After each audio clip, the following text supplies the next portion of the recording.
Listen, after the meeting, come on down. Let me get that. All right? That's correct.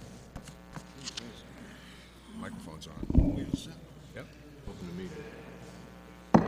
Good evening. Welcome to the Board of Selectmen's meeting for Thursday, February 2nd, 2017. Please rise.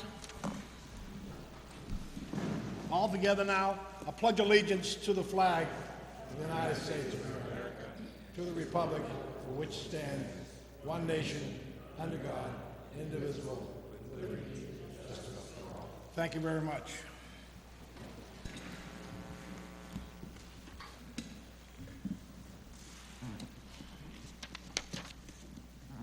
Opening comments, Vice Chair Enzo. Well, first I want to say go Patriots Sunday. Keep my fingers crossed. And secondly, I'd like to thank the not the Open Space Committee, but SWIM, Vi Paddock and her crew, and the Preservation Trust for purchasing the lot on Forbush Road. It's a huge asset to the town. I'm thankful that they bought it. And it's going to remain as open space, and they're going to be responsible for tearing the building down and taking care of it. So, very pleased with the Preservation Trust. Thank you. Very, that's perfect. Exactly what we wanted. Yeah, that's right. Yeah. Turned out good. T, do you have any? No, all set, thanks. That's it. I just want to say yes. The abandoned houses. There was 6 of them. 5. 6 of them. 6. That's right. The numbers are 6. When we uncovered those abandoned houses, we went out and checked, and then there were fire traps, and they were very, very tough shape. So we've got not only those 6 houses that have been abandoned and on the rolls for the last 10 or 12 years, they've finally reaped some benefits, and we've got them either sold, rebuilt, knocked down, and that was huge for all the inspectors, police, fire, public works, building inspector, health officer, and wire and plumbing. They all worked together in a joint meeting with me, and we took care of that problem, and it was very, very well done. And I appreciate Jeff's follow-up and to stay on top of that with town council and his team too. Dan, it was, I meant to say thank you very much. I also want to thank Enzo. I failed to mention, he worked extremely hard on the FEMA lots and the size and the dimensions, and we reaped, I think it was 56 homes that got a better deal from this flood insurance. And sometimes that flood insurance is misleading because basically the flood insurance, you could go on, and I can remember someone, we were paying $1,000, $2,000, that went up to $12,000. And the max payout is only $250,000, which is kind of deceiving. But thanks to you, it was a great job, and I'm glad you submitted the report. You accepted the report. Okay. We got a busy agenda. Gentlemen, I'll entertain a motion to approve the prior minutes of January 19th, 2017, the executive session for the 19th, 1/25/17, the Board of Selectmen and the fire station assessment committee. So move. Motion's been made. Is there a second? I'll second it. Motion's been seconded. Discussion. Just that I'd like to speak to the town that I made an objection to any fire station that has to do with the public safety building will not pass by me. I think I've been saying it since September, but I'll reiterate it until it doesn't happen. Thank you. Any further discussion? Hearing none, all those in favor signal by saying aye. Aye. Motion carries. This time of the, on the Board of Selectmen, we have a citizens forum. If anyone would like to come up and speak to the board, address the board on any subject matter, I ask you to please come to the center of the hall where there's a microphone and give us your name and address, and then we can hear whatever you like to hear. Good evening, Mr. Chairman. How are you? Thanks for coming. Yes, Hi, my name is Shannon Bianchi. I live at 14 Harborview Road in Nahant. I'm here to show my objection to the Open Space and Recreation Master Plan and the fire station and the Coast Guard thing, simply from the sense of I disagree with ad hoc committees feeding you all this information. I feel like those committees should be set up more properly. I've detailed a letter to you guys. I've shared my letter with the town clerk and with Mr. Children. I'm waiting a response from town council, and I'll get back to you guys in a couple weeks. I just wanted to come and put a face to the name and say thank you very much for listening. what are you getting back to the Board of Selectmen in a couple of weeks? What's that about? Mr. Children and council has 14 days to respond to my complaint against the Open Spaces and Recreation Master Plan Committee. What's the complaint about? That it was not established in the proper manner. I sent you a letter on this. The selectmen had a letter that was dropped off a few days ago. But I've been busy for the last week. I haven't seen that yet. Yeah, I sent you an email outlining the process. Oh, really? Yeah, yeah. Oh, so- really? I also sent you a letter Was it- a year ago I don't understand about how- this. Whoa, whoa, whoa. Only one speaks. And when I speak, no one else speaks, okay? You get that? I understand. I don't understand. It's a great committee. A great committee. I don't understand. I'm not here to disrespect their work. Okay, I understand that they've put a lot into it. All right, okay. Write a letter to us, okay? Okay, thank you. Thanks. Anyone else? All right. Can I just, Excuse me, go ahead, yeah. I don't see it on the agenda, but I just wanted to let everybody know that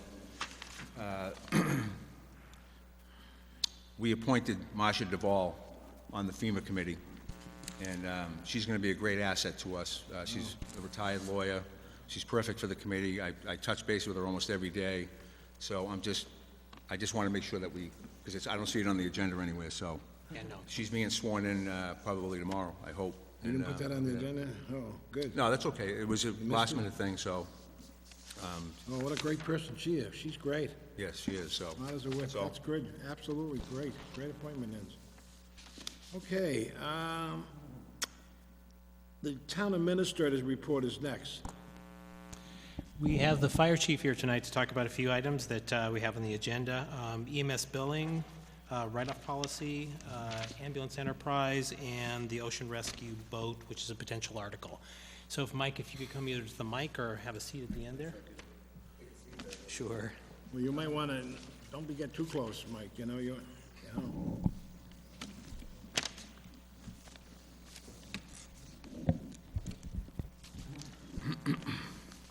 What do you want to talk first, Mike?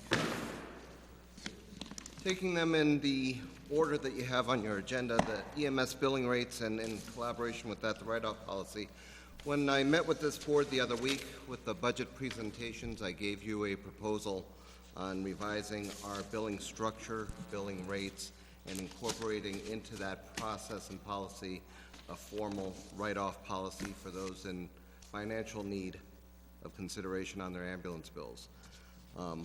What this billing rate proposal does is it takes the existing system, which is more, it's referred to as an à la carte system, where you bill for each type of service that's provided during the transport, and it bundles it all up into set fees.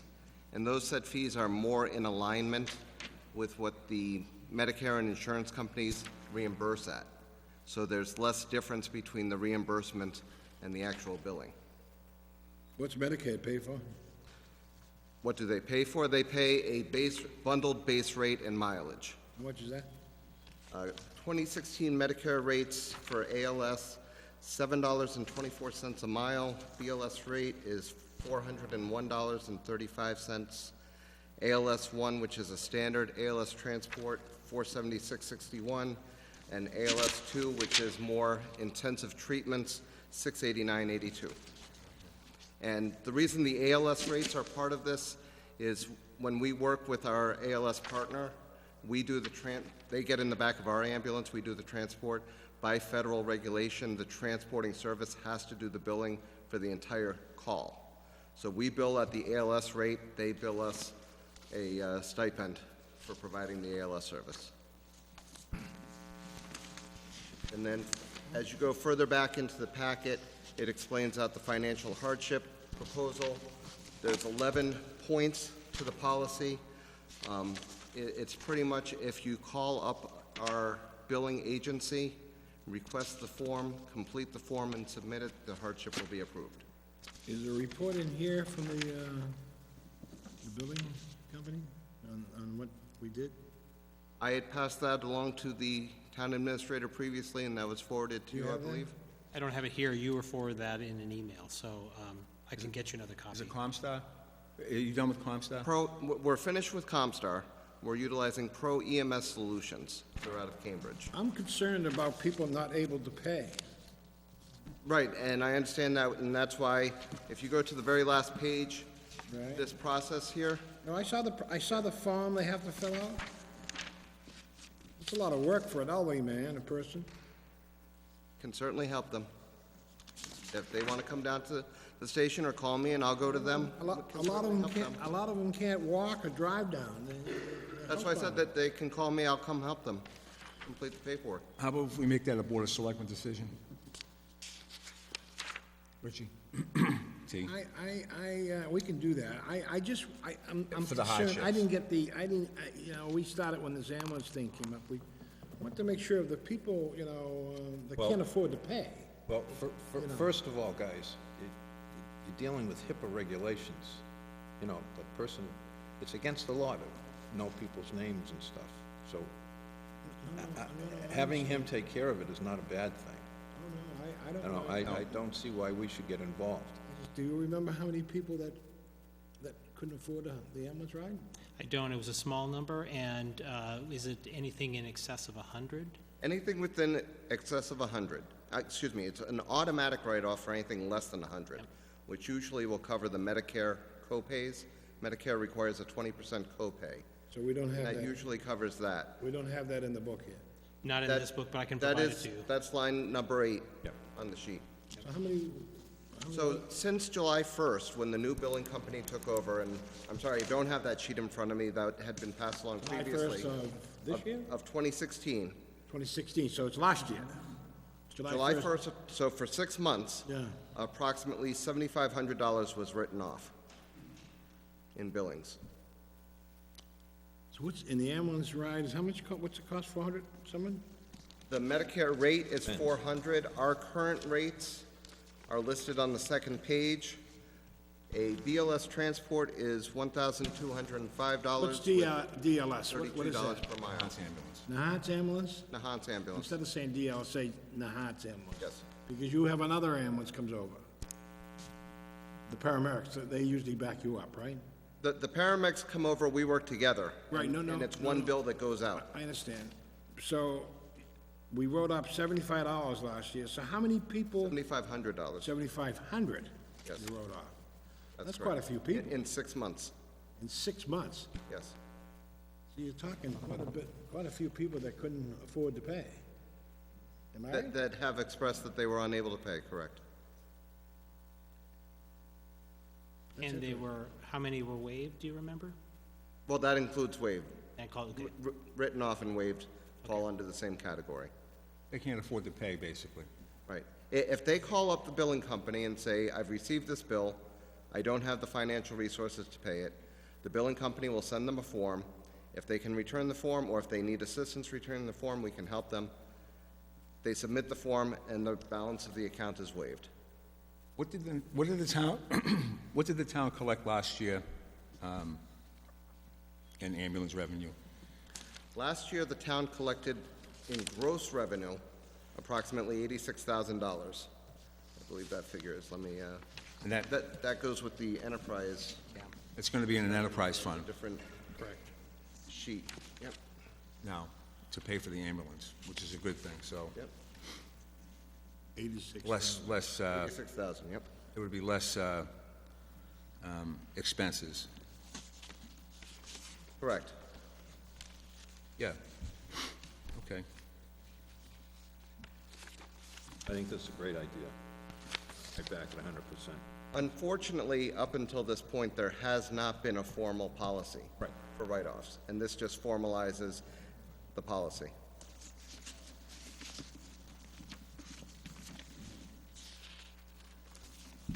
So do you want to go through the enterprise and then also, Well, first, I would ask the board to consider making a motion and approving the revised billing system and rates, and along with that, the write-off policy as presented. It's no different than when ComStar had it.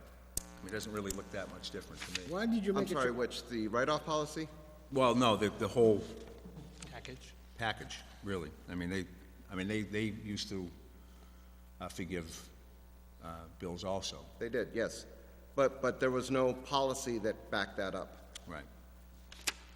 What is this comparison sheet? It says Nahant, $50, $16.50 BLS, ALS 1, $21.50, and $31.50 ALS 2. Right, those are the proposed bundled rates.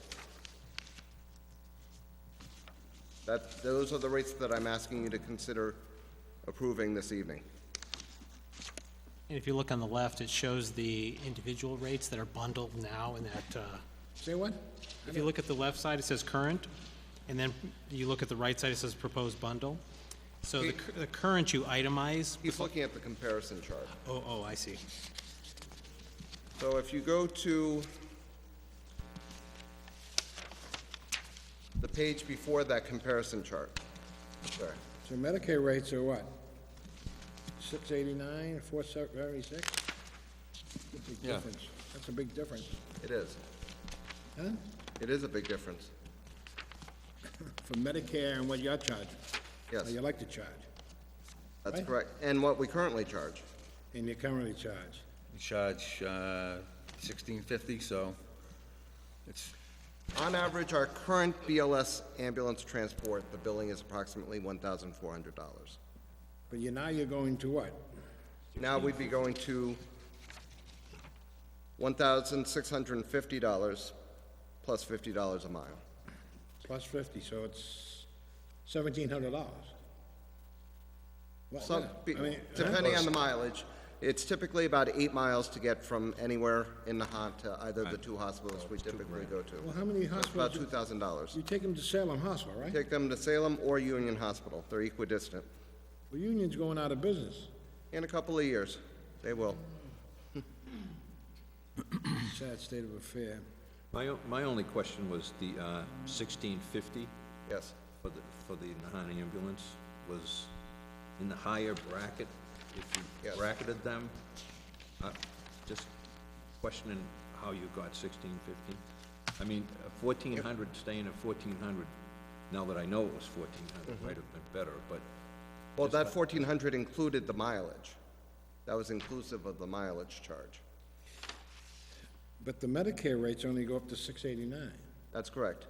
But when you bill Medicare and Medicare approves a transport, they only approve that amount. You're not allowed to bill the difference between their approved amount and what you charge. Medicare's never paid, the hospital bills are the same way. They pay a So, third so of if what... we round numbers off and we say that we bill $1,000 and Medicare will approve $500, the most we can collect on that account is $500 by law. I'd like to think this one over. I just got a feeling, my instincts are telling me that the poor people, the people that really are, the elderly, are getting affected by this. I want to, before we vote on this, we need to go through this tooth and nail, and I'd like to have all the facts in front of me, too. I want to know exactly a recap. I don't have to know anyone's names, but I do want to know the facts, the numbers, the calls, the cost, what was billed, what was not billed, how many people were involved, numbers. I just need numbers. I mean, for jumping up here, you're talking Medicare's only gonna pay $700, right? $689, and you're gonna charge, almost, $1,400. There's a big drop. I don't know what the difference is. I mean, we're not, That's what Medicare pays. no, That's I what understand, Medicare but I pays. don't wanna make money on the backs of the elderly who actually need an ambulance. And I don't want them afraid not to call for an ambulance. in the town of Nahant. What is It's Medi- always, we're paying the firemen and we've got to, If I may, the elderly who are on Medicare, the most we can collect off of that bill is what Medicare approves. So if the Medicare rate is $489, that's the most we can collect. what about Medicaid? Medicaid is even less than that, and it's the same rules. Okay, so- Whatever they approve, that's the most So we the can elderly collect. people I think every elderly person is on at least on Medicaid they or have to be. Medicare. They have to be. So, And the I think they're all 20% covered. The 20% that's from 80% to 100%, that 20% if they had AARP, did that pay for anything? Yes, the secondary insurance will cover Right. that other 20%. And that's only 20% of the Medicare amount. Yeah, I still like to have, I think- I'd like to take some time on this. I think Before the- we change it. There's no hurry. Why are we in a hurry to change it? I mean, we've just. It just feeds right into the discussion on the enterprise account. The enterprise account. The enterprise account is to pay for the ambulance. Yes. Yes. To capture all costs. I think the ones that it's gonna hurt, I don't- honestly, I think the ones that it's gonna hurt are the young people that don't have health insurance. Well, you can, They're the ones that are gonna, it's not gonna hurt the elderly at all, I don't think. It's because they're gonna pay, either Medicare or Medicaid's gonna pay their bill. Well- And it's gonna be the people that, and there's an awful lot of them out there that don't have health insurance. I know somebody recently had an ambulance ride, and the bill was $1,800, and Medicaid turned it down completely. Medicaid turned it down? Medicaid, boom. So in that situation, Mike, interesting. that would have been no collection. And that's what I want to see. If we it's collect it. declined by Medicare, Yeah. if the person wasn't covered, then it's not covered by Medicare rates. If there's a different reason for it being declined, it would still settle at the Medicare rates. And then that person could very easily call up and request a, I'd like to see all these records.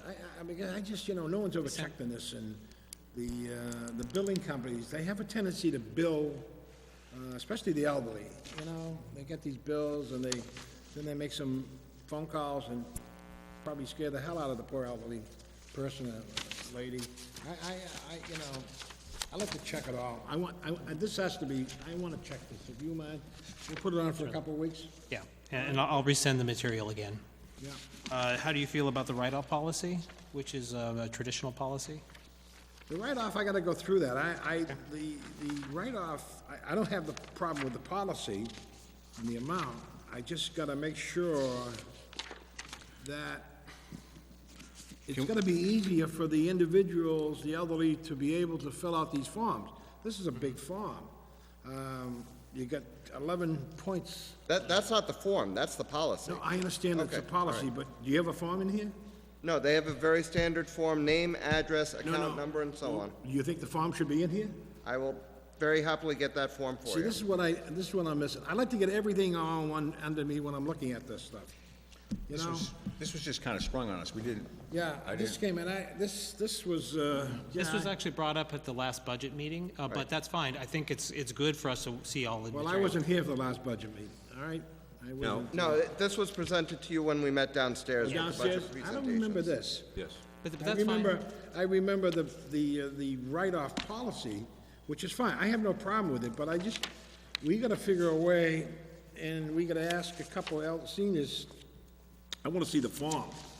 That they have to fill out and sign, am I correct? Yes. Yeah. And What I- sometimes, What I'd like to see is, if I did my quick math right, is the percent of the income of 86K that was written off, a percentage around 12 or 13%. To me, that's pretty good. That's reasonable. But if you could get a percent of the other towns, perhaps, what they write off, that would, I'd like to know that. Thank you. Yeah, Mike, we should find comparables. If you're using like a Lynn or a Swampscott, it may not be comparable. Right. You know, a lot of these names would be. Yeah. And that's who I would utilize. we've got meetings with the Definitely, FinCom and everyone else come the next 2 or 3 weeks, so whenever you're ready, we'll put it on for 2 weeks for the Selectmen's meeting, but if you have it earlier, we can review it on one of these FinCon nights. We gotta meet with the FinCom. Is that right, Mr. Chairman? Monday night, we're gonna start with you? Oh, I'm dying to get at you. That's good. It's mutual. Yes, I understand. Okay, Mike, what's next? All right. The other part of the presentation involves the proposal for an EMS enterprise account. What this does is it takes all of the revenue that we've just been talking about, generated by the ambulance runs, puts it into account that is used in the same concurrent year to offset the expenses of running the ambulance. So you see before you a breakdown, a budget for the account, which pulls line items from the existing operating budget over to the EMS enterprise and makes it an even swap between anticipated revenue based on the town accountant's figures and what comes out of the town budget to compensate for that. So, yes, on the revenue side, you won't be seeing the ambulance revenue on the town side, but at the same time, that same dollar figure is coming out of the budget, the operating budget, and would be paid for directly out of the receipts. The other component of that is it allows you to not only justify covering all the costs of providing the service, but any surplus money that is in addition to the expenses for that fiscal year is certified as free cash, just the way certified free cash is done for the rest of the town. And then that can be rolled over year after year and used for the purchase of EMS-related capital equipment, whether it's a new ambulance, new stretcher, new AED, defibrillators, whatever is needed. So looking at this, it's approximately, if I'm reading this correctly, the revenue would be about $23,000 total, because after you take your expenses out. Yes. Yes, I had to figure out where you were going with that, yes. Okay, that's after that's after the So principal. the surplus money, that would be free cash, you're saying? All right, so in other words, okay, so it's going to help pay the new ambulance down that we just purchased. Correct. Which we're going to get today, right? Did it come in today? Tomorrow. Our new ambulance is being delivered tomorrow morning. They're leaving North Attleboro at 7 a.m. Good, okay. So, kind of cutting to the chase, this transaction creates a budget-neutral impact. All it's really doing is pulling out the details that were funded before with some of the revenues to balance it off, and it sets aside, much like the water and sewer enterprises, and it runs on its own, pays for itself. It shows a true accountability of the costs. Okay. I'll move that the Board of Selectmen place on the warrant an article to see if the town will vote to adopt an enterprise fund under the provisions of the General Laws, Chapter 44, Section 53F and a half, for the operation of an ambulance service. Motion's been made. Is there a Second. second? Second. Discussion on the motion. Wait a minute. I see him, I can't miss him. Okay, I think the enterprise fund is a good deal, I really do, because it'll separate it out, and it'll pay for the ambulance, so. Okay. T? No, I'm with it. Yes, can I have your name, please, sir? Ken Carangelo, 81 Rollo Road. It's kind of a bad neighborhood, but It is a tough neighborhood. it is. Selectman, just a couple of clarifying questions, and we've agreed to meet with the FinCom and the Board of Selectmen are meeting on Monday to review this in some detail, the entire budget, not just this.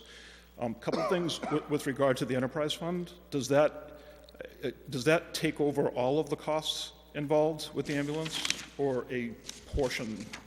We don't have the numbers, so I'm not sure what you mean by that. Right now, the current proposal takes over almost all the costs. There was one line item that, for the first year, we're trying to leave in the operating budget just to see how the revenue falls out with the new billing company to make sure that the enterprise fund can fully support that additional line item. And what was that line item? That line item covers the EMT stipends for the career firefighters. So is that the only personnel cost not included in the enterprise fund? The only EMS-related personnel costs. So any callback overtime or EMS training overtime is captured in the fund. Okay, and what about just the base, thank you, the base costs for the staffing of the ambulance?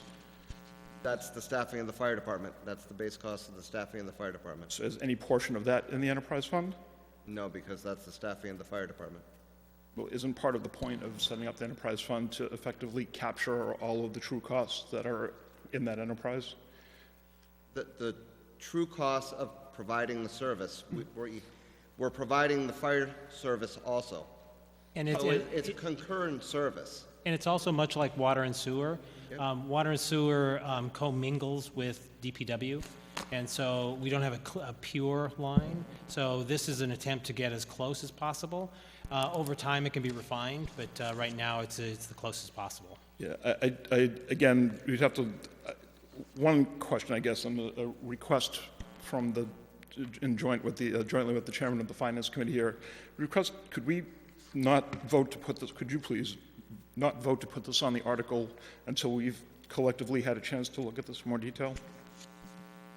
There's some things we discussed last year in the cycle that are not covered here, and there was a significant gap even with the billing. The change in billing, as we discussed it last year, would only take up a portion of the shortfall. It didn't come close to covering the entire cost. So it seems if we're not covering the entire cost via revenue, and we're not even including all of the costs, the concurrent ones and whatever else is left out, it's still clouding things. It's still not really capturing the true value of the enterprise. So I guess our point is, I'm speaking here on behalf of I concur wholeheartedly. Chairman Brendan Ward of, what's your address? 24 Little Nahant Road. 24 Little Nahant Road.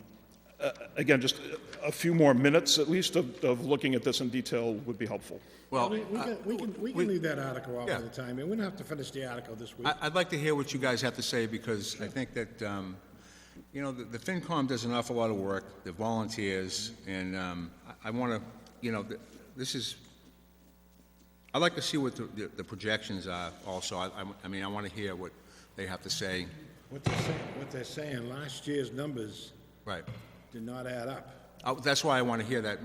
We talk about it Monday night? I mean, We can. I think the one point that we would like to make is that in the Water and Sewer Enterprise Fund, there's a large allocation for all of the personnel from the DPW. When we allocate that through, we allocate through the benefits. We allocate through the retirement funds. None of those are included. So this is absolutely not an appropriate enterprise fund in terms of evaluating what the cost of the services, because it ignores the largest piece of the cost, which is the labor and the benefits. Right, okay. We'll wait. I wonder if we should have the fire department set up a separate, for the ambulance, a separate, personnel ambulance, Let me go ahead and run the numbers in a comparable manner to water and sewer, just so we can see how it would look if you were to draw everything out. Well, all right, okay, that's fine. Motion to wait. We're gonna, yeah, motion's been made. Rescind. Rescind your motion. We're gonna rescind the motion here. So we'll hold off on this, chief, okay? Okay. And then the last one is we have a potential warrant article for a ocean rescue boat. Before we get into that, hang on, I wanna congratulate Chief. I wanna know you received a grant for $1,970 for student awareness of fire education, SAFE, and $22.95 for senior SAFE grants. That is correct. Now, who wrote this grant up in the, did you That would write be it? firefighter Frank Pappalardo. Frank Pappalardo? Wrote this grant. We worked together on it. He did the yeoman's work on it. He submitted it. He gets the credit for it, and he will be implementing the program. It's been many years since Nahant has been receiving this grant money, and we hope to be able to put together a comprehensive and formal safety education program, not only for the Johnson School, but also for the senior center and the elderly housing projects around town. That's very good. Tell Mr. Firefighter Pappalardo that was excellent. Well done. Will do. I'd like to write him and get him a letter. Same with, these firefighters are down there, they going above what they need to do, and it's really coming through. Now the rescue boat. At the request of this board, the harbor master did some investigating on potential new ocean rescue surface vessels. We've submitted for your review several quotes. ranging from 91,000 up to, forgive me if I don't remember the number off the top of my head, $122,000 from one vendor. Another vendor is 134,000 up to 164,000. Do you have pictures of the boat? We're here. Yeah, they're in your packet. Oh, they're in the packet, okay. What do you think, Chief? Well, if we're able to put this onto the warrant, I think having a substantial surface vessel such as this would be an absolute asset to the fire department, the operations, ocean rescue, and other potential operations. They do have the option of putting a fire pump on it, which would enable us to adequately provide service for, say, one of our lobstermen if their boat were to catch fire offshore.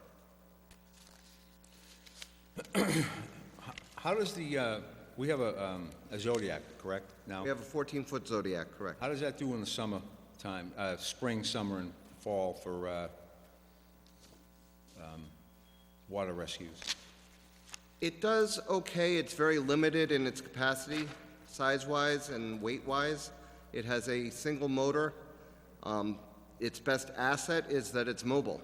We can move it around, we can launch it from any location. And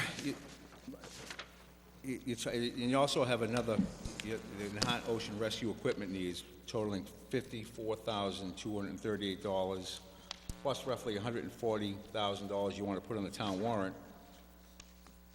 which will round it up to $200,000, which will really snowball into about a $300,000 bill after maintenance and moorings and, you know, and I don't, and this, I don't see anywhere where there's training, wintertime training. I mean, we might have 3 or 4 winter incidents, and I can't see paying 300,000, you know, shelling out 300 grand at the end of the day for something that, I mean, we can't even take care of our own infrastructure, never mind a boat. Mr. Chairman, I move not to include this in the town warrant. I'll second that. Discussion, Motion. if I may, if you will. Let me know when when you let the chairman jump in. There's been a motion made, it's been seconded. Discussion? I recall, I haven't missed many meetings. As a matter of fact, I haven't missed any.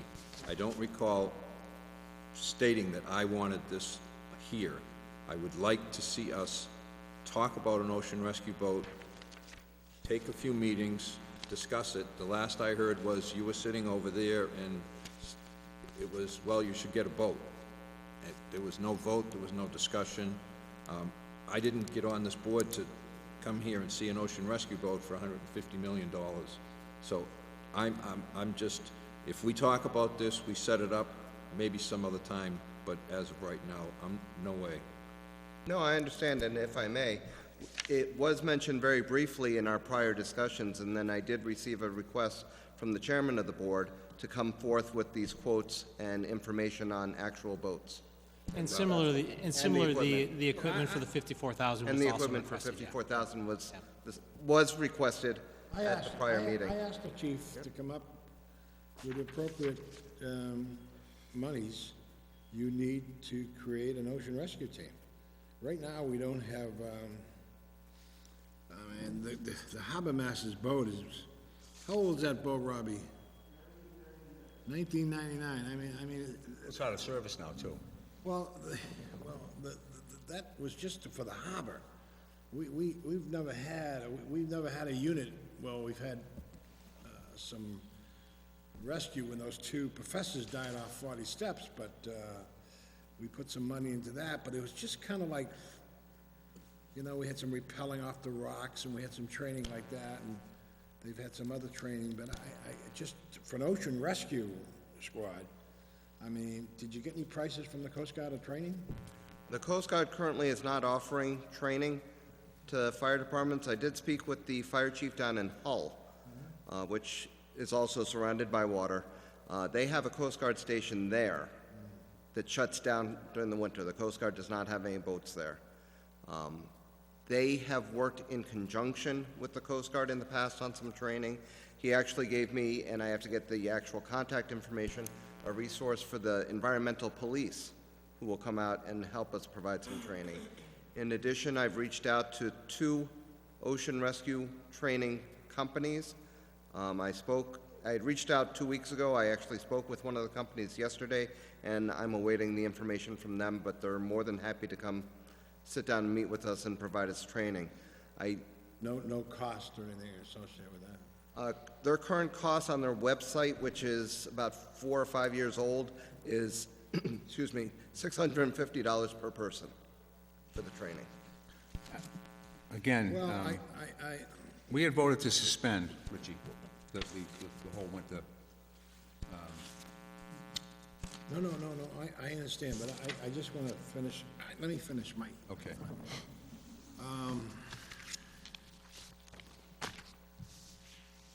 You know, I was thinking, you know, when I was coming up and I saw this ocean rescue, and have you got an approval, this should be a separate unit, like, they're gonna have to be a siphon set up for ocean rescue, like an EMT 1, 2, 3, and paramedic. There's X amount of dollars in the contract for EMT, am I correct? Yes, and for ocean rescue. And then if he goes up further to paramedic, he gets, right? So this ocean rescue would have to be a separate unit, right? Have to be a separate unit, and there's some sort of, we gotta get some concessions from the fire union too. Did you get a vote with the fire union to proceed with an ocean rescue? It's already in their contract. They receive a stipend They do, Ocean but... rescue? for ocean rescue. They do. They do, but customarily, over the years, we've never had a winter ocean rescue. Yeah, That, yeah, we just, I would think that, you know, that would really take precedent in their contract, because they don't expect it. And again, I don't think they have a problem with it. I think that training and the equipment, I see you have a list of equipment that you need.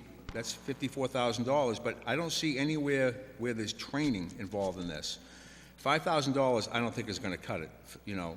I mean, again, over a course of a year and a half, then you might introduce that to them later. My original request was substantially higher than that for the training salaries. In addition, the town you had administrator... $1,900 in your budget for training. Well, it's $55,000, I think, somewhere. You know, that's for those are for the supplies. But anyway, you two voted already to suspend ocean... For the winter, yeah. For the winter. And what happened there? What's going on there? So training is, excuse me, training is ongoing in the fire department? No. Have you and the chief got together and where are the signs that we asked to have you made up? Signs for? For the kite flyers? The people that go down there and tell them we're not gonna rescue them. I just received a message from the member of the organization. He's got the signs, so we can install those now. Oh, okay. Yep. You got a copy? Did you get a copy? Is that the one with the... I sent you that copy that shows a flyer. It's a nice sign. Okay. And so they've actually, I'm very happy to hear that they're willing to pay for it. They're willing to pay for it? For the signs, yeah. And so we'll install them, they pay for it. It's a great collaboration. So right now, the Board of Selectmen has already voted not to proceed, correct, with ocean rescue? My concern was liability on the men's part, because, you know, getting one of them hurt without the proper equipment could really put the town in jeopardy, so... So the chief... And I think that eventually you can introduce it to them a year and a half down the road. It would have to be contractual with them, I think, because this all started back when those 2 people drowned. Billy Waters started, it was a good thing. Then it filtered over into the fire department. And I don't even know, who's in charge of it now? The fire chief. Okay. And we have here with us some of the founding members. Yeah, I know. Back when that occurred. I see them all there. You know, you're talking to the wrong... Mr. Chairman, there's a motion on the floor. No, I understand the motion here, but hold on. So you voted already to cancel... Just for the winter, until they get it's training. I mean, if any one of these guys wants to get up and talk about it, So cancel the training, or the ocean no, the rescue? training, they can train. They can train as much as they want. Well, if they don't have the equipment, how can they train? So Again, they what have has- some equipment. What has happened is the chief has continually been training them. So a training happened last weekend. It is without any water entry, and so it's part of his ongoing training process. What was the training last weekend?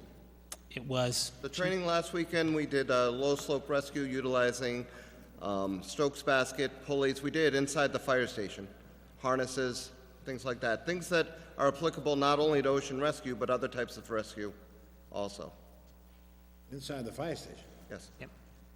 So it's under safe conditions. Okay, you had something, you've only got one more shot, this is it. Can I pay extra? No, two clarifying questions, please. What does Hull do for a winter rescue? What does, well, I know that, I don't know, and their Coast Guard station is closed, so, I can answer that for you. okay? I had a very extensive discussion with the Hull Fire Chief. They have a larger department than we do. They do have an ocean rescue. They actually have 3 surplus Coast Guard boats, similar to what Marblehead now has, as part of their fleet. Those are all put away for the winter. For winter operations, they have a 14-foot Zodiac. Okay. That's, I was going to say, and thank you, Chief. And does the environmental police offer winter rescue services? Not locally. They come out of Boston, the same as the Coast Guard, and they have much slower boats than the Coast Guard. Okay. Does any neighboring town have that capability? The closest that we have that you could consider to be would be Marblehead. They do keep their boat in the water year-round and staff it from the fire station. One of the staffing crews would go down to the boat if needed. And we have an agreement with them that should we need to look at deploying, that they would start coming our way to assist. But they're again, about 35 to 45 minutes out from us. And I'm sorry, one more thing. If you mentioned capacity was one of the reasons for needing this, because we've only got the single Zodiac, have you considered buying a second Zodiac, which... We do have a second smaller Zodiac, Yeah. a 10-foot Zodiac. That's, it's collapsed down, it's inflatable with an air bottle in a very short amount of time. Gee, Yeah. I just, before my good friend Eddie gets up, Yes, well, you want to let I Eddie just... speak for, Eddie. You want to speak first, Eddie? Eddie, come on up. Well, I just want to say that, you know, again, the other day, Dylan called me. Dylan's the kite surfer guy. And he called the fire department to let them know that there was a kite blowing towards Swampscott. And not to send the ambulance, not to send the fire department, because that kite, it only contained a kite. There was nobody on there. My concern is that it was blowing pretty good, and if you launched that Zodiac, if he wasn't there to call the fire department to say there was nobody on that, Swampscott already had their guys out looking with binoculars, not in the water. If you sent that Zodiac out there, I mean, I just think that it could have tipped over. I think it would have been a disaster. And thank God he was able to call and say, look, don't come. And I know that the fire department, I actually was going by them. They were up in Little Nahant with binoculars looking at the kite blowing towards swamps. And I don't think they could find it. But No, we did actually find it. The this is reason the we problem went, that's going to happen. You're going to send these guys out there if it's blowing for a kite. And it's happened a couple of times already. and if I may, we're not going to send somebody out there for a kite. But you don't know We that. went out to investigate. We received a phone call from a patron at the Tides, or the Right. police did, rather. We have an obligation, we have a duty to respond, to Absolutely. investigate. We had the prior knowledge of the loose kite. We went and investigated. Swampscott was able to visualize the kite with their binoculars. We identified it as the same description of the kite that was lost, and we all turned around and went home. Okay, but I again, have a question, excuse me. Why didn't you send out the drone you just purchased? Because the drone is currently being serviced to get it compatible to what our needs are. As I explained to you at previous meetings on the drone, A brand-new drone, and it has to be serviced already? not repaired, but slightly adapted. I explained that to you at a previous meeting, When did you that I buy was the- holding off on sending it out until we had resolved the drone question. And what's the But cost that of would that? be a perfect use for the drone. You're absolutely right. Agreed. That's what I thought it was for, and now all of a sudden it's not used for a kite. What's wrong with it? The camera that's on it, the thermal camera that's on it, is fixed. So you have to have the drone directly over where you're looking at. This puts a 360-degree gimbal on it that can be controlled remotely.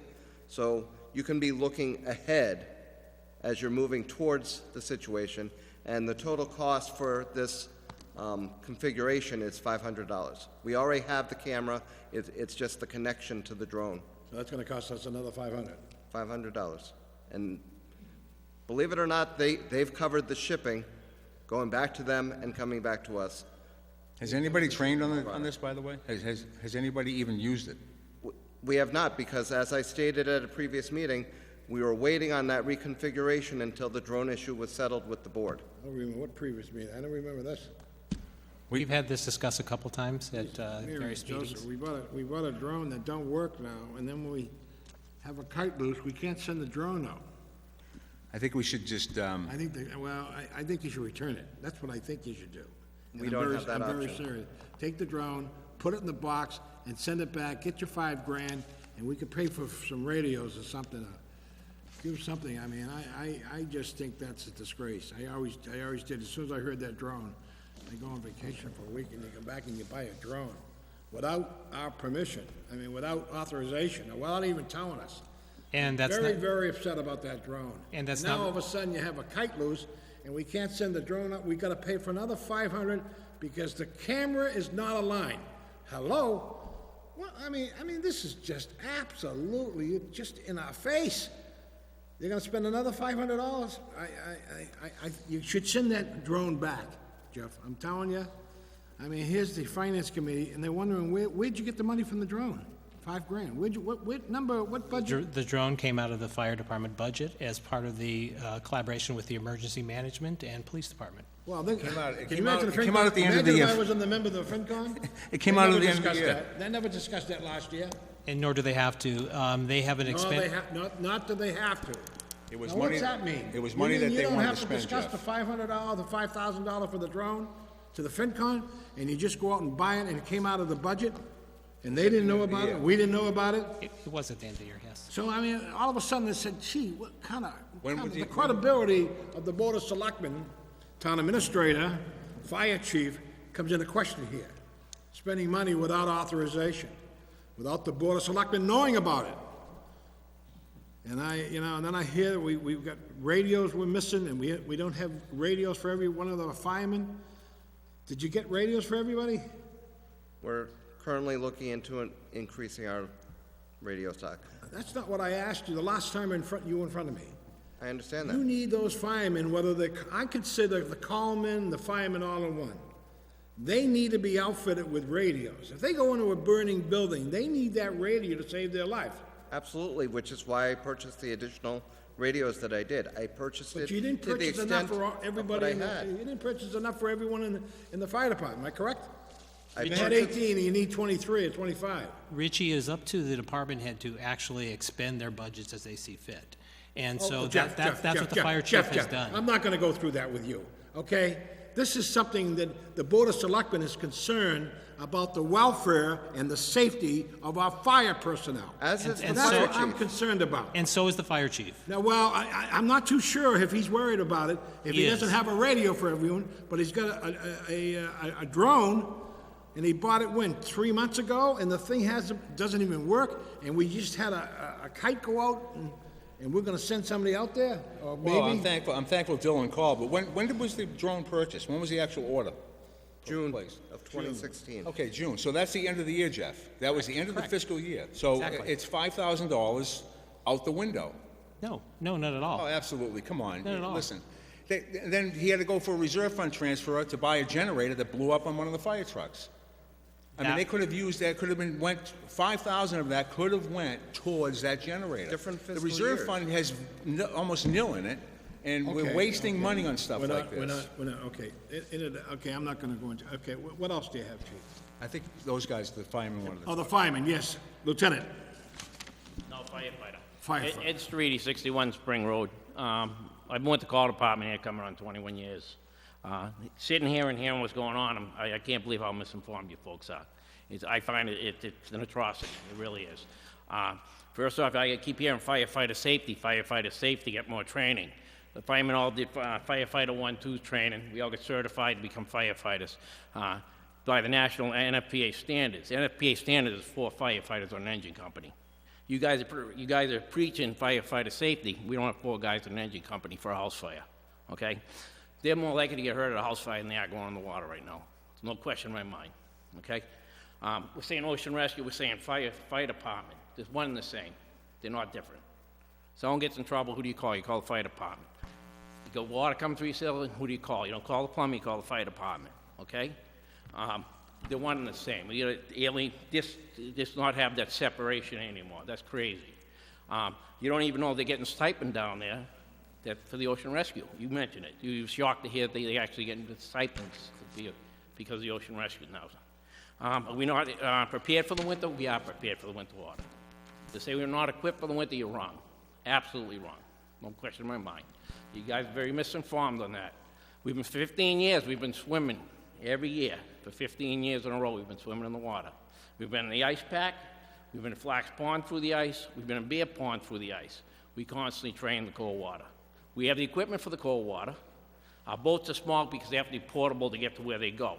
The other thing is, by saying we can't do it, you're undermining the fire department. You really are.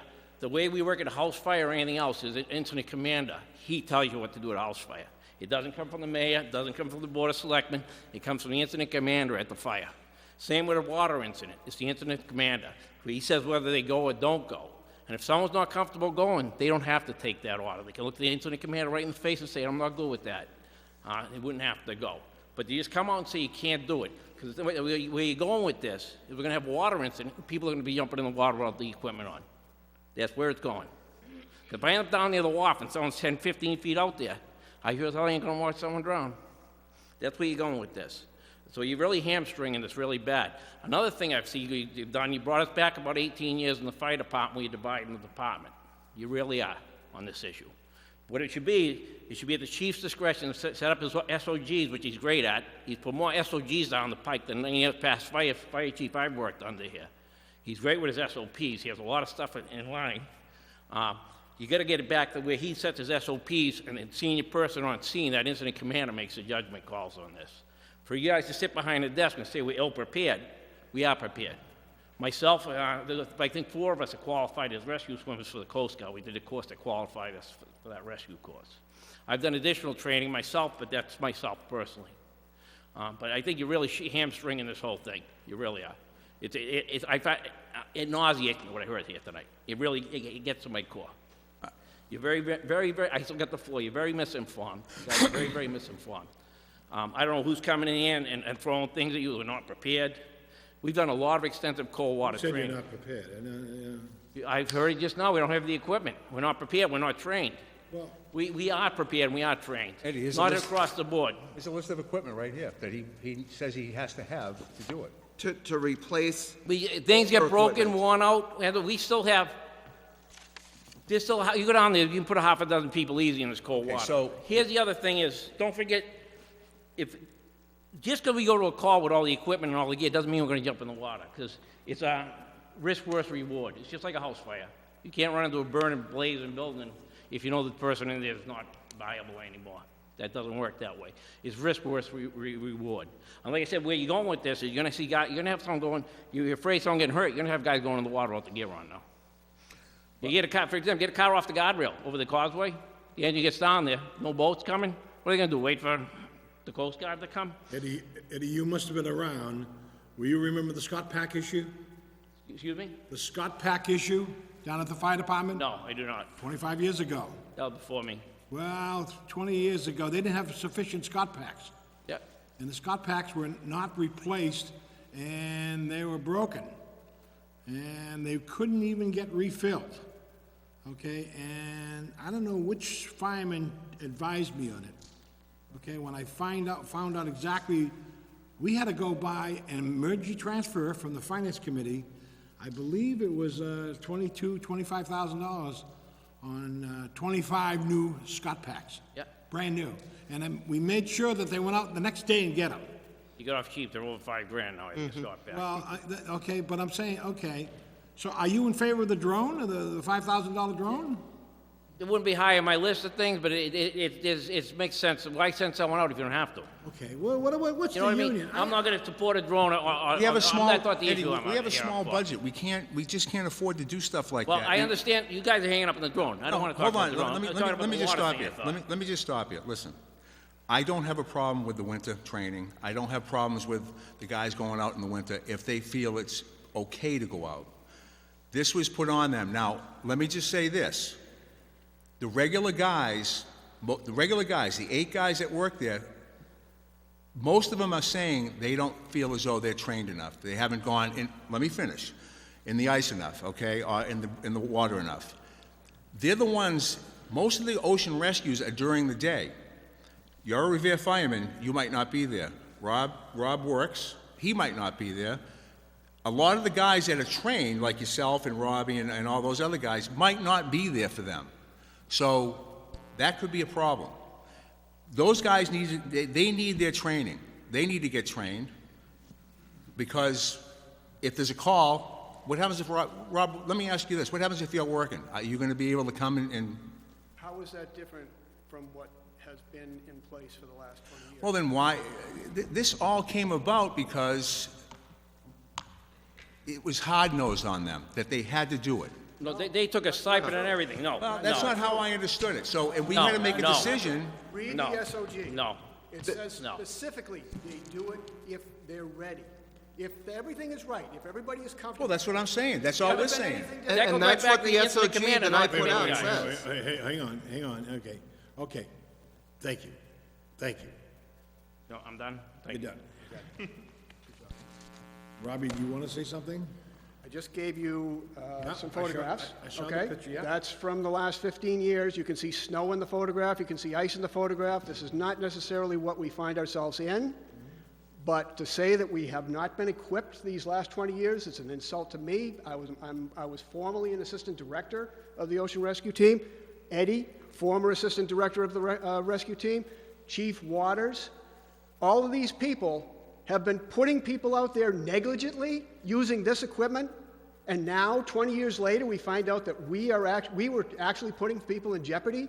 Not in the least bit, not at all. You can see the equipment in that photograph. Robbie, again, I don't know, listen, I don't understand. Look, I have a list of equipment right here that he wants, okay, number one. And number two, do they have mandatory training? Who? Do the firemen have mandatory training for ocean rescue in the winter? Everything is voluntary. Okay, so. The answer is no. Okay, the answer is no. They need to have mandatory training if they're gonna, if you're gonna have that's my feeling, if you wanna have them go out in the water, in the ocean, in the middle of the winter time, in a windstorm, and possibly get hurt, I don't have a problem with that, as long as they have mandatory training and they're okay with it. Simple as that. And if, that's just my feeling on the whole thing. If I may for a moment, just to give you an idea of what's happened in the course of the year of 2016, the fire department responded 17 times to a report of a person in distress or an investigation for a possible person in distress.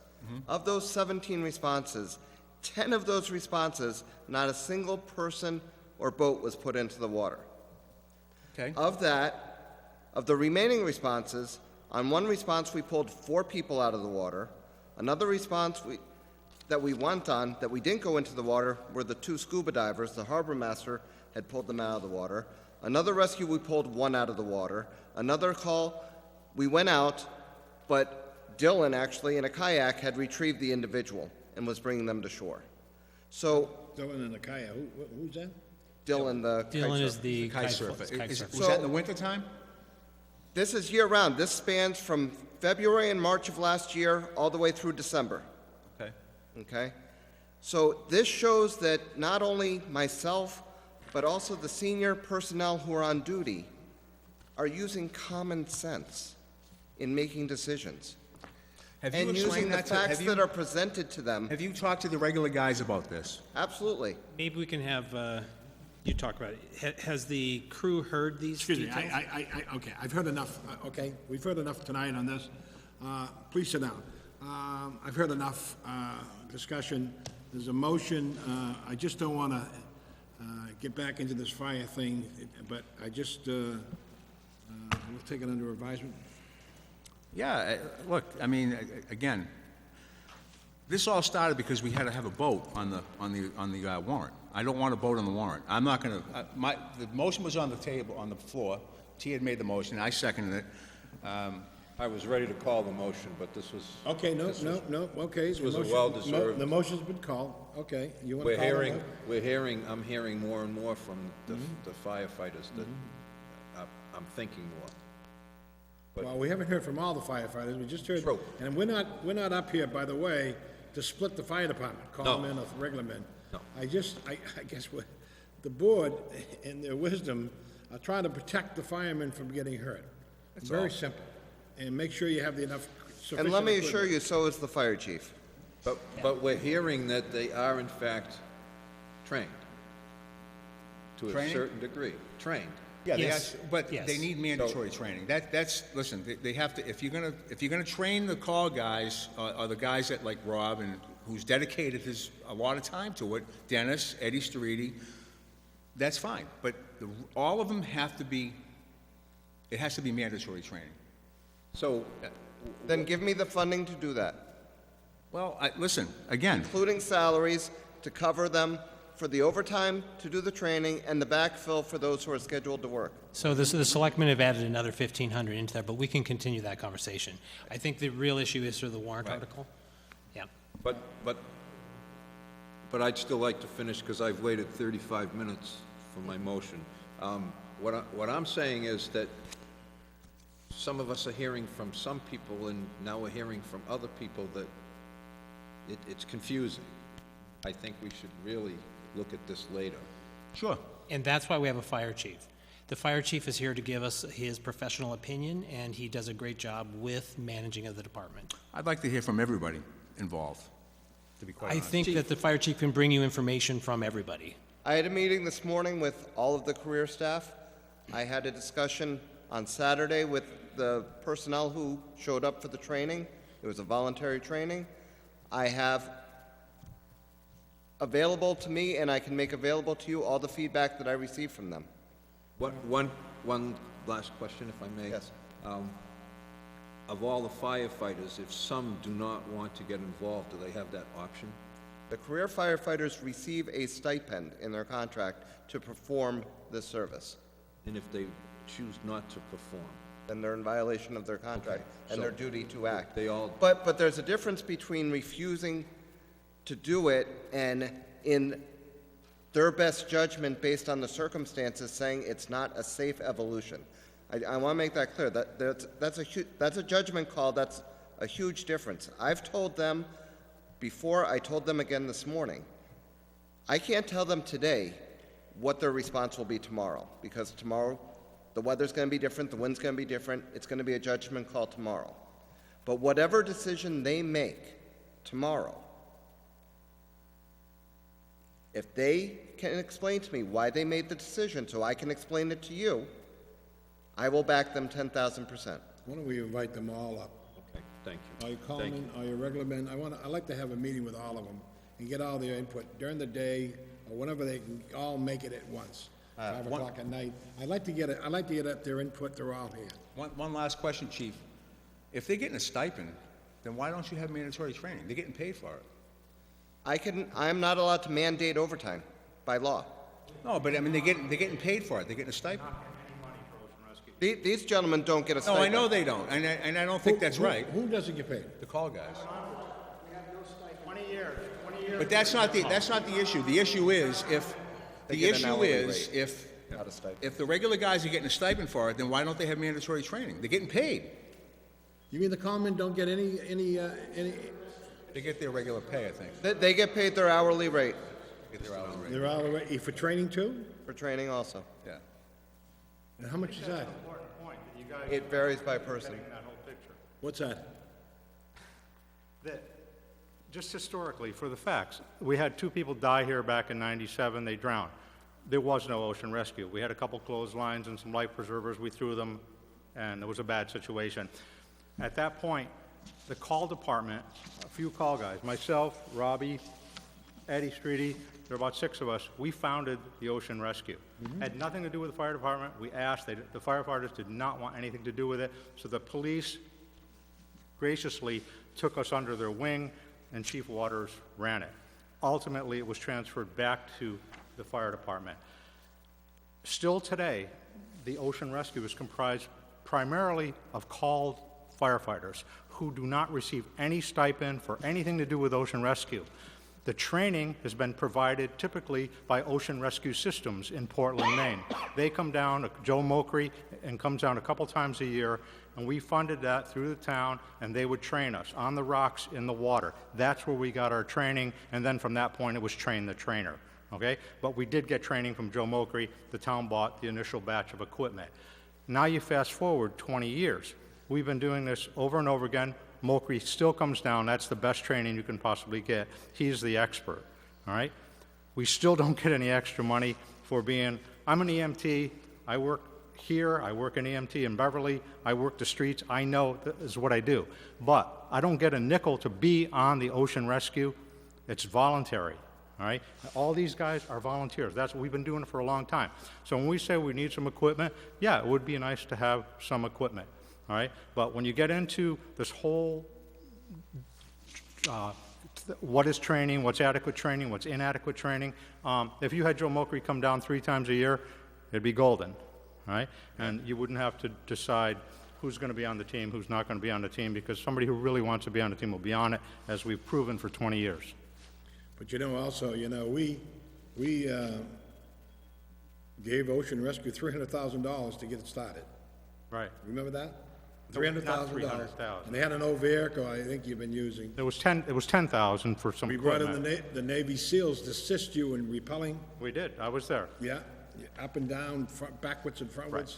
Those state police that came in from New York, they were Navy SEALs. Absolutely. I got them down here for you. And I'll be honest with you, we're just concerned, okay? All we're concerned, this whole discussion, is on safety. And I don't, I'm seeing the equipment and the answers we were getting from the new fire chief, and as I said earlier, he's from Linfield, and I don't remember an ocean up there next to Linfield, okay? You've got a whole brand new, you've got a whole brand new ball game here going on, especially with these people on the kites. I understand. We've had one major accident already over those responsibility. rocks, and he got very badly injured. He was blown over from the Doggy Beach over to... I was there. Yeah, no, I was there too, and I couldn't believe, he was lucky he didn't kill himself. And I'm saying, I'm not here to be controversial. I just want you to see the real picture Right. of who's actually on this team, who wants to be on this team, and the people, ironically, who are on it aren't the ones that are financially benefiting from I'd it. like to get everybody on the same boat, the common and the reglement. Yeah. Yes, Brendan? Can I ask a point of clarification? It seemed like he just indicated that there was no money involved for ocean rescue and that these men volunteer. Can we get a clarification whether they're paid their firefighter rate when they're doing ocean rescue, or are they truly volunteering? So they're getting some money or no money at all? They are getting paid their hourly rate as call firefighters for training and responses. How much is that rate? It ranges from $16.22 to $17.50 an hour. But it's not volunteer. It is not volunteer. All right. So the motion's on... Motion's been made. All right. Okay. Do you want to rescind that motion until we have a chance to review this Yeah. Monday night with the Yeah. Finance Committee, okay? And find Yep. out, we know we got a $54,000 information on supplies you need, correct? And the boat's $120,000, which you're gonna need more because if you're gonna launch that during the winter, that has to be hanging over the wharf somehow. Some Well, sort of- okay, that's, No, the motion was for the boat. And I'm comfortable with saying no to the boat right now. We don't have the money for it. Correct. Motion's been made to, T made the motion, I seconded it for discussion and adjourn it to this, but okay. 45 minutes. Are you approving the $54,000 for the supplies? no, it's not the, it's not the, it's the That's vote. not the warrant. No, the boat is the first one. Okay. So you don't want to purchase the boat. No, I'll put an article in for the Correct. townspeople. You don't want that article to go on the warrant and let the townspeople discuss and debate on the ocean rescue. No, it's got nothing to do with ocean rescue. Well, it is. It has to do with because the ocean basis of rescue all- boat. The basis for ocean rescue is that boat. You can't have him go out in his harbor master's boat. That's, boy, I tell you, I've seen him out there by himself trying to collect a sailboat off of behind Kelly Greens, and he's very, very good, but he needs two bodies out there at least, and that boat is not ready for that. So wouldn't you rather put the article in for especially if it's such a debate, let the townspeople decide let it up to the people, let them decide whether they want an ocean rescue. The thing would, should the town of Nahant be involved with ocean rescue? That's the question. Yeah, See, sure they we- should. you know, They should. I mean, I think they all agree on that. The point is, where are we gonna find 150 grand for a boat? Let's add the maintenance in, let's add all the other costs that go along with it. Where are we gonna find, let's not talk 150, we're talking probably double it. All right. I just think the point's being well missed here, because if we don't get the equipment, the 54 or the 100 grand for the boat, I mean, we can't send people out there in a storm, and usually it is a storm, windy, the waves, when they're out there, so, okay. So the motion's been made and second not to, I think Mr. Thibault would like to speak one more time. wait a minute now, no, we've had enough, no more discussion. I don't want to shut it off, I'm but not gonna... what are you gonna say? Go ahead, Okay, Robert. I just want to say that I'm supporting a no vote, because I don't know how the boat is going to be used. Is this, and when I say that, it's how are we planning on launching it? Where are we planning on launching it? Is it going to be an all-year boat? This came to my desk last Saturday, and I got you some quotes as quickly as I could, but I would like to have a discussion with everyone to find out how it is we intend to use this, and then we can spec it out more accurately.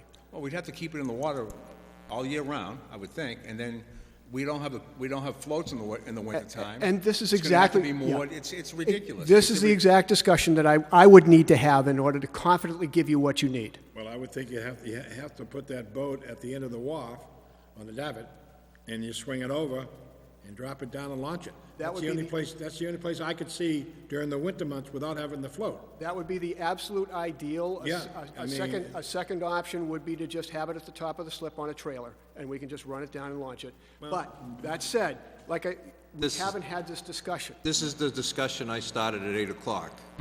I want this to be further discussed. That's why I'm motioning no. Thank you, Robert. Motion's been made and seconded. All those in favor signal by saying aye. Aye. Aye. All those opposed? Unanimous vote. Okay, so we will bring back the other three items for the next meeting and continue those discussions. Thanks, Chief. Thank you, Chief. You do an excellent job for the town. We appreciate it. Thank you. The next item is the FY 2018 budget review. We have had a series of meetings and discussions. At the January 19th meeting, we sent a preliminary budget to the Finance Committee for their review and starting the process. This is obviously an ongoing, developing process. What I appreciate this year is that the Selectmen are playing such a strong role in the review of the budget and the setting of budget items. So through our ongoing discussions, we've made some modifications to the budget. Those items are the DPW budget. There's been some contracted engineering services removed. The police capital, the cruiser was removed, and then the warrant article is something that we just talked about for the purchase of the ocean rescue boat. The sum total of those removal items are about $15,700. I placed that in a line that can be used for warrant articles or other purposes. at this point, and so we can continue to talk about that. 15,000. 15,700, the savings from these items that 1, 2, and 3.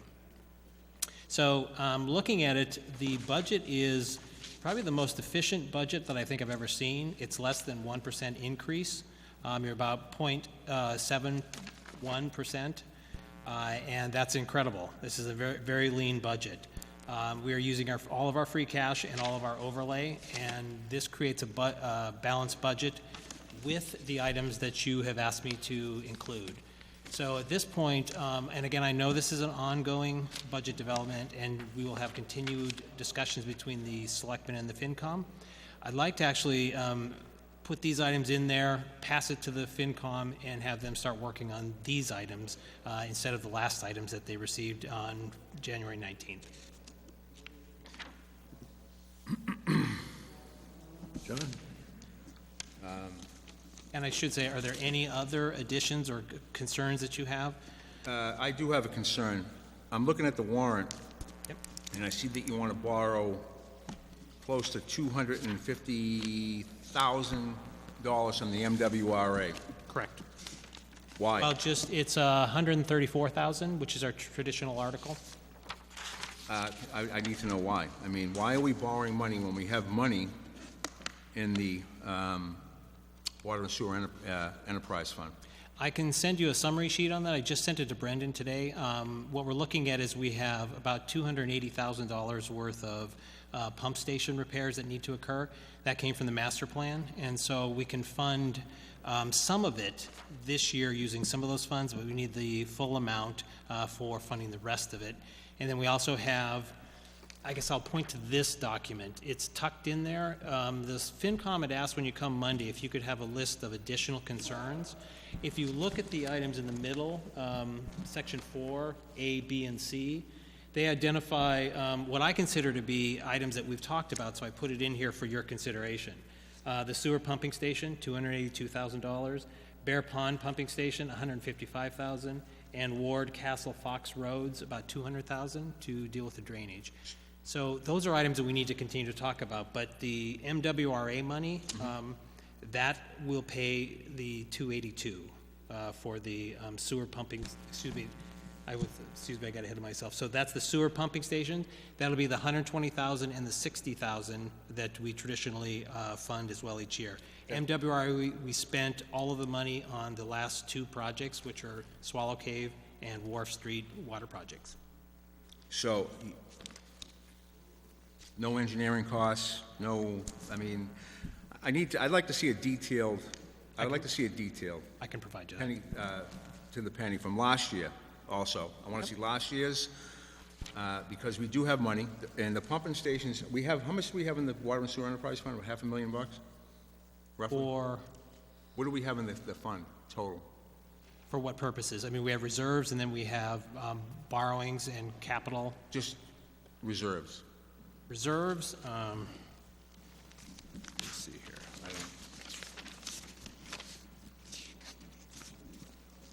Water and sewer you're looking at? Right here. Okay, so for reserves, we have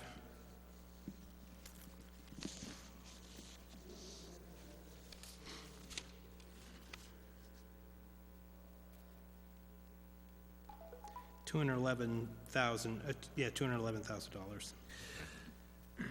I guess my concern is, I understand it's 0% interest, but I'd like to see what we're spending it on, if it's just, being spent on an engineer, or if it's being spent on a vehicle, or, I want to know where every penny goes.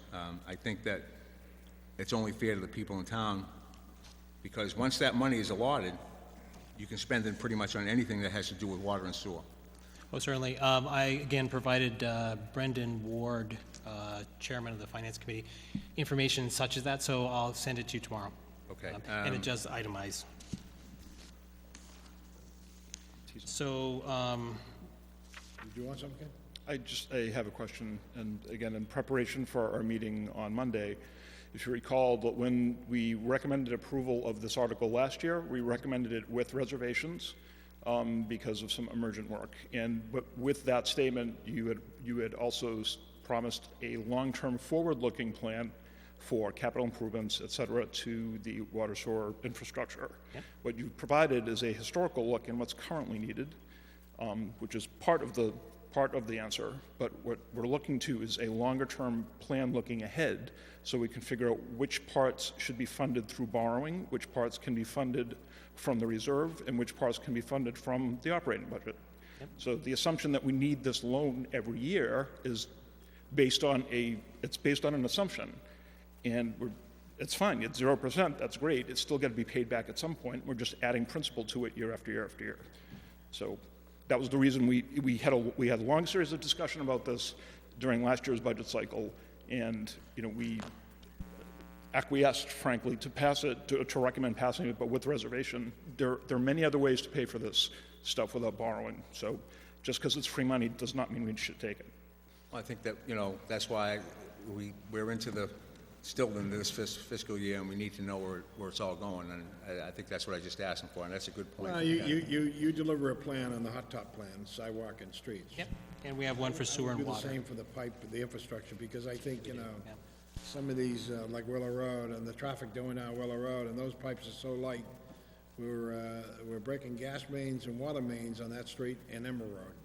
It's like a checkerboard square out there with the patches.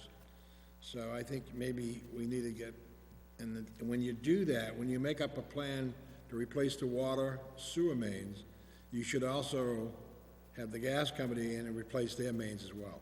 Yeah. Okay? I mean, and that would be the smart way to do it, so that we dig up these streets once, not keep digging them up and patch and here and there. And I would start with Willow and Emerald, because that's where all the pipes are breaking. I will say to your point, Ken, is that I've been working very closely with Dennis Ball, the new DPW director, and this last couple weeks, he's been loading me up with a lot of his master plan requests, both water and sewer, and that's where some of this information is coming from. So let me work with him to see how far he can project, given the fact that he's only been with us since June. Excuse me for interrupting. I see you, did you people want to address the board? I didn't hear you? Just wanted to see what was going on in town. Oh, fine. I saw you sitting. Usually somebody, I didn't want you waiting all Just night. want to have people come to, see what you have to say. Oh, absolutely, yeah. They're all sitting home on TV. So you can itemize everything that, I can. okay. Yeah, and I'll get you that list. All right, let's go. All right, now, which brings me to, Yep. Who's running this meeting, FinCom or us? I don't know. Let's go. I'm listening, I'm hearing, and I hear Richie's comments about the gas company. We belong to the Shade Tree Trust. Did you know that? No. Okay. We belong to the Shade Tree Trust, the town of Nahant does, amongst other communities. If there's a gas leak that's killing trees, and that's a big concern now. I guess there was somebody out in the front of the town hall the other day discussing it. The guy that did the W.R. Grace, the lawyer that went after them, is going after the gas company for all their leaks. And I would really advise you to get a hold of this, because we're a member of it, and they'll replace the trees. They'll make the gas company pay to replace the trees that were killed by gas leaks. And there's tons of them in Nahant. I understand we lost the whole row back here on Central. Okay, right so, behind Town Hall, okay, for so the same reason. if that's the case, then you need to get a hold of them, and, Here you go. All right, that's the whole, yeah, I have it here too. yeah, okay. That was actually brought to my attention by a former, Yeah, that's for you. yeah, I get that, a former Selectman Mike Manning, because he was part of that whole thing when it happened. And so if we're losing trees because of that, I would expect the gas company to pay for them. And you gotta let this guy know, because it's my understanding that he's gonna sue the gas company. And, he's gonna make them accountable for it. There's gas leaks all over Nahant, so. Yeah, I think it may be the same person who submitted a warrant petition that we'll be talking about on the Right, warrant. okay. The second thing is I gotta tell you, I'm really disturbed by this, the Board of Selectmen didn't know this, that we're losing 40,000 gallons of water a day. And Dennis is on top of it, taking care of it, and this should have been taken care of a year ago, and I don't understand why we didn't know that. When I came here, that problem was still, was in place, and we've been trying to solve that issue since. And so. That's a day, that's roughly $10,000 a month. I mean, we have to pay for that. I mean, is it coming out of the Water and Sewer Enterprise Fund? I mean, I don't want to start bleeding because, you know, we have a water leak that wasn't taken care of, and whether it's the meter at the Rotary, that's metering is wrong, or there is truly a water leak. And I know Dennis is on top of it, and I'm thanking him for it because he's really doing a good job on it, but I don't understand how we didn't know this, that there was a 40,000 gallon water a day How do we know, leak. how'd you know that, 40,000 gallons a day? Who told you that? Well, I'm not gonna, Well, hold on, Dennis, do you know about this? I do. Again, it was a problem that was in place when I got here, and they've been working on it for a couple of years before I got You here. mean to tell me, since you've been here for a year and a half, we've been losing 40,000 gallons of water a day? We've had a large loss or unaccountable water, and we've done leak detections 3 times last year. We're doing a leak detection this year, and each one of them only comes up with a small amount of leaks, and so we can't figure out why it's unaccountable. it could be the meters too. It could be. It could be the meters. It could be the thickness of the pipes going into the meters. They might be calculated wrong, but this is a real issue, and I gotta tell you, I'm really upset that we didn't know about it. I didn't know about it, and That's the first I've heard about it. because I'm the type of person that, you know, I want answers yesterday. 40,000 That's just the way I am, 40,000 so gallons a day. that's an awful lot of water. As Enzo said, it may just be a meter issue, but that's something we should be definitely trying to get a hold of. Well, we're paying NWRA that money. I mean, they're charging us for 40,000 gallons of what we don't have. Yep. So why wouldn't you bring that up to the board and advise us on the board at one of your meetings? It's an ongoing pursuit. Again, we do leak detecting, and No, Yep. I hear what you're saying, but how come you didn't bring it to the board? And say, well, listen, we're losing 40,000 gallons. because this was a issue that had been here 2 years before I got here, so my assumption is that you had actually known. Is there any other issues that were here 2 years ago that we should know about it now? Is something else that I don't know? Are we paying for cell phones or something? I mean, is there something else that I don't know? I mean, 40,000 gallons a day, I mean, what the hell is going on? You know how much money that is? I mean, we're getting charged for? I don't understand it. And we got a brand-new superintendent of public, I imagine he's all over it. No, he is. Yeah, he's probably trying to figure it out. And it sounds like the meter problem down at the end of the causeway. You just can't lose 40,000 gallons a day unless someone's running their water. I mean, I mean, unless they got a couple giant swimming pools off the coast here somewhere, you know. Yeah, it's been difficult to determine where it's coming from. One of the things that we're talking about is putting meters in different locations so we can isolate out where it is. It could be as simple as a sprinkler system. Yeah, but this has been going on since you've been here, a year and a half. It's been going on for about 4 years.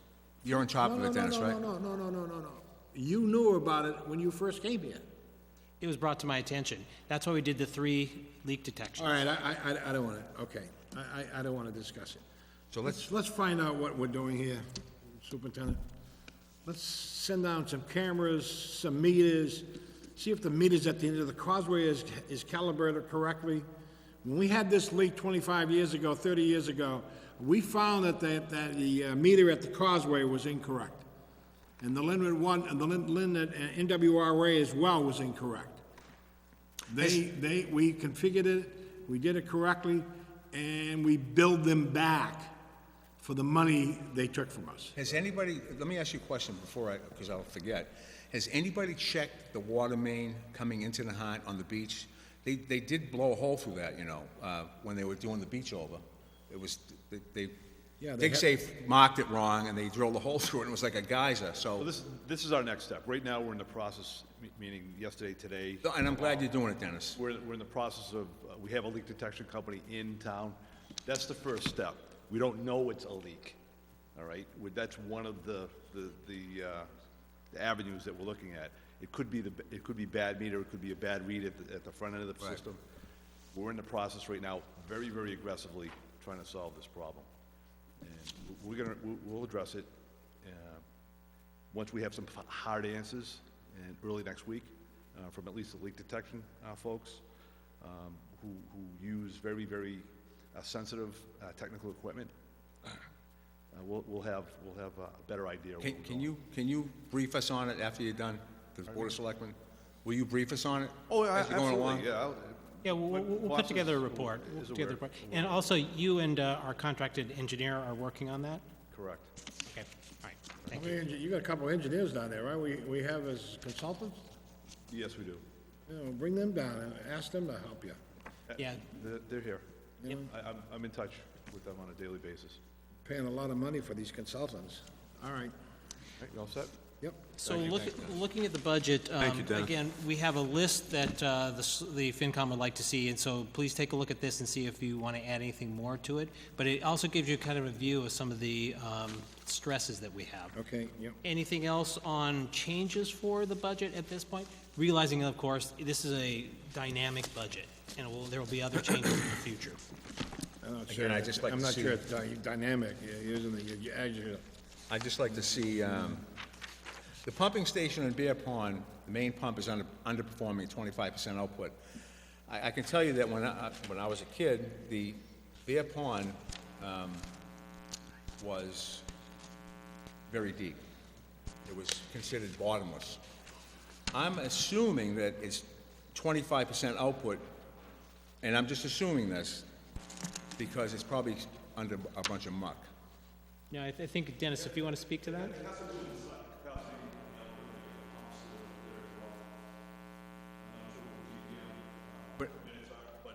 But if it's in muck, if it's sitting in muck, it's not going to pump anything. Correct. I mean, we need to do a little bit of engineering in here. So I think, no, that whole drainage, I mean, we appropriated $20,000 from the, Grant. from the open space master plan to deal with that, to clean the drainage, you know, to do the drainage, and Bear Pond has to be dredged. It has to be completely dredged of all of the, whatever's in there, golf balls, muck, everything. And you know, it's not as deep as it used to be. Right. So part of the system, which is the low end of the system, from an engineering standpoint, is the gravity pipe that runs from Bear Pond out in back of the Ocean View. That's the clapper valve. Right. So that build clapper valve, all right, is not functioning the way it should be, primarily because it gets clogged on a regular basis. Coughlin had designed another system, Yeah. that may be more appropriate. If I can get that functioning, that pond would run a little bit more efficiently than it is. But the pumps, the electric pumps that are there now are undersized for the job we're asking it to do. They're still running, though. Oh, yeah, they're running, but like I said, the GPM from a volume standpoint Yes. is substantially lower than what we need. Okay. So these are the items that Dennis has been bringing forward in the last couple of weeks, and so we'll scurry to try to get them funding. Some of these items you'll see that when I give you the information on MWRA, water and sewer repairs, and then sewer valves, Yeah. all of those will roll into that as to what he's using this year and future years. So you can see that he needs these fundings desperately in order to keep these, dealing with this, what I consider to be benign neglect. Well, in the sewer, the pumping station, you're talking about the main station at Lowlands, correct? The 280? Yeah. That's for the That's- entire system. A bulk of the 280 is about 130-ish. The building's falling apart. Is for the critical infrastructure that's down at Ward Road. So you're dealing with that now, though. I can't understand why this was neglected for so long. I really can't. I mean, it just turns into a nightmare at the end of the day, so So the pumping stations that he's talking about, as you go around town, you'll see that there's a, I know where they are. you go into the ground Yeah, and, I know where they and they're are. there. So Yeah. there's a series of them that have, through the master plan, improvements that are needed, and this is what he's bringing forward. There are 11 in Right. town.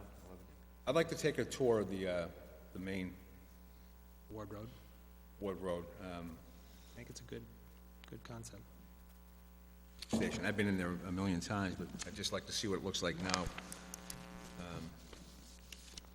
so we can move forward. And then the Ward Castle Road, Fox Hill Road's drainage system, $200,000. Again, That's a conceptual number. Right.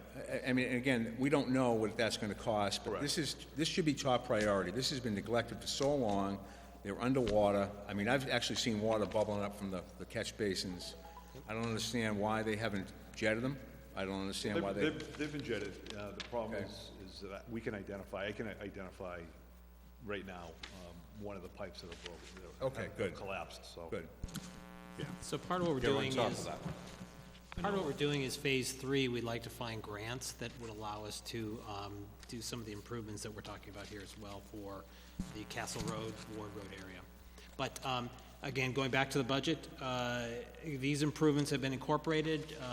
I will pass this on to the Finance Committee as a balanced budget with $11,593,000, and that's about a 0.71% increase, less than 1%. I gotta tell you, I'm not ready to vote on this until I wanna see the actual figures of that. Certainly. That's just my opinion, of the Water and Sewer Enterprise Fund, I mean, the MWRA borrowing. They asked for something last year, they asked several things, and, because I attend their meetings, and they're very comprehensive, and they're very good, you know, they deserve that, so, and I deserve it too, because I wanna see what all this money's going to. We can certainly provide what we can provide, given again that Dennis has been here since June. No, I know He's that. doing a good I know. job, yeah. Okay. Okay? Yep. All right, then looking at the warrant, what you'll see in your section of your binder is that we have a small list of items I'd like to walk through and talk about. Behind that is a list of, or a draft of the warrant, and you can see the highlighted articles that have been added. Some of them are petitions, some of them are the routine capital items that we deal with. This is a work in progress. If you can give me some direction on this potential new article list, I can then finalize that, and for now, at least I can shuffle the articles around so we have an order to them, and then pass it on to the Finance Committee, and then continue to work on it. I move that engineering costs be not included in the warrant. Engineering costs, where's that? Potential Number new one. articles. Potential articles? Potential new articles? Well, 3C. you wanna go through them all, T, first, or you wanna just, I'd like to do them one at a one at a time. time? Okay, all right, I'll second that. All in favor? Aye. Discussion? Discussion, you want any discussion? Yes, this calls for a review of all street signs, speed limits, traffic patterns in the town, $35,000. And I'll use this for all of the articles that I'm not in favor of. Moving on. Why would you not have that done? I mean, for 35,000, have a study and get all the Well, I'm stop still, signs and the one-ways and get it all, Because the police can do it. They're allowed to do it now. Governor Baker has given the towns the rights to post speed limits. I mean, to me, the cops can go around and tell us where the stop sign should be, what the speed limit should be. plus I believe I was talking. Oh, I I'm haven't sorry, finished. T. I'm sorry. That $35,000, given the fact that everyone's tightened their belt, it was my first sit-down downstairs with police, fire, public works, that the town administrator, everybody tightened their belts. I can't see $35,000. okay? And you heard mine, so. All those in favor, signify by saying aye. Aye. Aye. Motion passed unanimous. Coast Guard housing, I'd like to Yeah, we can leave that on as a leave that on. placeholder. Yeah, placeholder. Okay. Well, We'll- I'm sorry, I just want to remind everybody, tomorrow's the last day, right? Yes. For the February survey. 3rd. Try to get them back, and we'll go through them, okay? Willow Road extension, connect with Gardner Road. I move that that not be included in the warrant. I'll second that for discussion. Discussion, this was a price tag of approximately $25,000 the first time I saw it, so I'm not in favor of that at all. And again, with the tightening of the belts, I'm very proud of everybody really working hard to make us look good monetarily, so I vote not to move that. Richie, are you gonna? Well, no, you guys voted. Well, no, the vote's on the motion, okay. Motion's been made and seconded by, right? Yeah. No problem. All those in favor, signal by saying aye. Aye. Aye. Opposed? I'll oppose that one. Right. Short Beach Master Plan, I'd like to move that on, not to the warrant, but to next discussion. Sure, okay. There's $7,500 left or something. Yeah, so the DPW director, who is gone now, and I have talked about the fact that there are some experimental methods that have been recommended by the Conservation Commission that we're going to try in next spring and summer.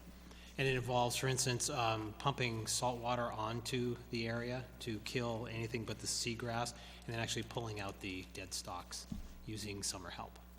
So instead of just pulling the whole thing up and starting all over again, at least giving that one more try, and we think we can do it for the remaining funds. Okay. Next time. You know where the mistake was made there. You know where the mistake was made, right? Yeah. The loam. Yep, go ahead. The weeds, I don't know if the salt water's gonna kill them. You can try. Yeah. The East Point Lodge Park, I move not to include this in the warrant. What article is this? Installation of a split rail fence around the periphery of the, of Lodge Park. I'll second that for, Gentlemen, you go out there, we've lost two college professors out there. We've got to have a fence. So when people walk up there, there's signs posted, and there's some sort of a split rail fence just for just to look to say, no trespassing beyond this point. I mean, you could, right now, you walk right off, they've taken the cement wire out, you walk up there, you could walk right down to the, on the cliffs. I know that, but, and believe me, I had the, we used to take hikes out there with the Boy Scouts, but the split rail fence is not gonna stop them from just going right over it. I mean, The point is not to stop them, the point is to put something up to delineate between the roadway, the walkway, and the cliffs. Well, if you got something else you want to put up there, let me know. It was an idea, Jeff wanted to say a split rail fence, like the one down the beach. I mean, we could put a rope up there. I mean, one of those rope deals, a doper rope. I mean, whatever you want to do. I mean, you leave nothing, you're gonna have, you're looking for another accident. well, I think again, I think they could have an accident just by jumping the fence. I mean, I don't know what to, $24,000 is a lot of money for a fence, just to deter people, and it's probably gonna get, it'll... If it prevents a child or someone going out there that's not new to that doesn't really know this area, and go down a little bit, just like those professors, and they slipped and fell into that, where we used to do jackknives off. I mean, we know that, right now, there's nothing up there. Nothing. I know, I've been up there. Well, that's, okay, I have no problem. I mean, the walkway around Lodge Park is quite a good distance from the actual rocks, but, no, Brendan, No problem. Brendan wants to... Yeah, Brendan? Just a question and point of clarification. Is this something that could be included in a CPC article that could be paid for by the Community Preservation Act, as it is a recreation in an open space? And if there is that big a concern, if we haven't procedurally missed the deadline to include this as part of the Community Preservation Article Acts, it might go to some of those funds that we haven't expended great deals from, especially, I believe, open spaces could probably be used as preservation and maintenance of open space. That way it won't be coming out of the general fund and will be in a fund that we have considerable balances in, because we don't have suitable projects to spend in. That's a terrific point. Yeah. Would you look into that, please? Certainly, I'll talk with Thank CPC. That would be the way to go. I don't disagree with it, Richie. Yeah, no, that's fine. I just don't want to, I just don't want to lose someone up there again. Yeah. So, Okay, next. can we vote on that? Well, we can vote to transfer it over to the preservation. yeah. Let me look into our report Okay, back. good. Okay, let's Yep. get back, okay. And then Bayview Street, that I passed on to the individual, the petitioner, and asked them to submit a petition. Okay. Okay. And then the cemetery expansion, you have in there a letter from the Cemetery Commission, just identifying that they don't feel that it's warranted at this time. I'm actually on the cemetery committee, and talking with David Wilson, who's really knows a lot about the cemetery, knows everything about the cemetery. He feels as though there's another 15 years in there left. And that's without even taking, if you look at Kennedy Court, at the end of Kennedy Court, we own that too. That could be part of it. So that would be quite a few lots. I think moving the cemetery expansion is going to be difficult. It's way too much money. I mean, 3 million 15 years ago is going to be 10 million now, so 6 million at least. So I think I'd like to see that disappear for now. And Could the Cemetery Commission assist Well, the they- town with an evaluation of what it would cost to do some of the expansion? well, I think the expansion, no, I think that would be something that you'd have to probably, we have to hire somebody to tell us what it's going to cost. I mean, someone that builds cemeteries. I think there's one thing that we are asking for to protect the equipment. We're going to get a new Kubota this year, I believe, and that equipment stays outside all winter long, the gator and so forth, right behind the Spindrift. We own that land, and I would like to see, get a price on putting up a building, a shed or a garage that we can store that stuff in. I'm actually working with the DPW director on that Okay, issue. good. Only because, you know, if the Kubota lasts 20 years, it's going to last 30 years if it's covered. Why can't they store that equipment over in Bailey's Hill? Well, they can, but That's then- what I think the DPW director is recommending. Well, the only thing is, then he has to, in the wintertime, when he has a burial, he has to go all the way over to Bailey's Hill, get it out, Yeah. all right?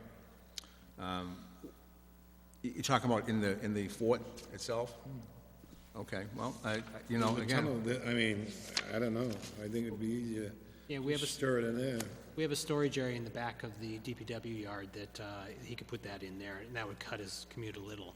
But the DPW director feels that it's best to have all those in one location for Yeah. protection purposes, so he's talking now about putting the Kubota there. But I'll come back with a report on that. Okay. I mean, I've seen the outcome of leaving equipment outside. Agreed. Yeah, it's just crazy. So the cemetery expansion, how would you like to handle that? Take that off? Take it off. I would say take it off. Anybody? I agree. Yep. Okay. Okay, great. Then what I'll do is I'll modify the warrant. I'll try to shuffle an order that is traditional with our warrants, and then send it on to the FinCom and Do you have give you a pictures copy. of the warrant on the front page of the annual report? Do you have a picture of what's going on there? Oh, no, I don't. Do you have any ideas? No, I thought we submitted already. No, not the annual report. Would you, the annual reports, yeah, you've submitted the report themselves. We're putting together the larger document. But for No, the, I'm talking about the town report, the annual report? yep, The cover? Exactly. And the backside. yep, do you have any recommendations on No, the we picture? submitted already, and we discussed it. I was wondering who, Oh, what was the final decision? Who discussed it? yeah, I'm not sure when we did that, but maybe we did. Let me check. I didn't discuss it, but maybe the chairman does. No, I'm not meaning anything by it, but No, maybe it's no, I something thought, you would want to I do. thought someone talked to me about it, I forget who. And I said, yeah, and then they were gonna call and ask permission to do it. Yeah, I mean, And that's the last I heard of it. I just, I mean, if you said fine, that would be fine by oh, me. no, listen, it's not up to me, it's up to the three members of the board. Well, we can discuss if it's Yeah. it could be top secret. No, it's not top secret, it's just something that we usually, someone we honor that has, Yeah, that's right. So that's why it's top secret. Let me reach out to you and we'll have a conversation about options, and then we'll Yeah, sure, settle on that, okay? Thank you. Yeah, no, someone Yeah. called me, and I said, yeah, I thought that they contacted No, all I'm sure of it you. was fine. Yeah, just- We also have two options. You have the back page, and we've been using that, and it looks great, so. All right, so let me make those changes. Moving along, the classification study. We've only made two minor changes to the classification study, and those have to do with the request of the DPW director.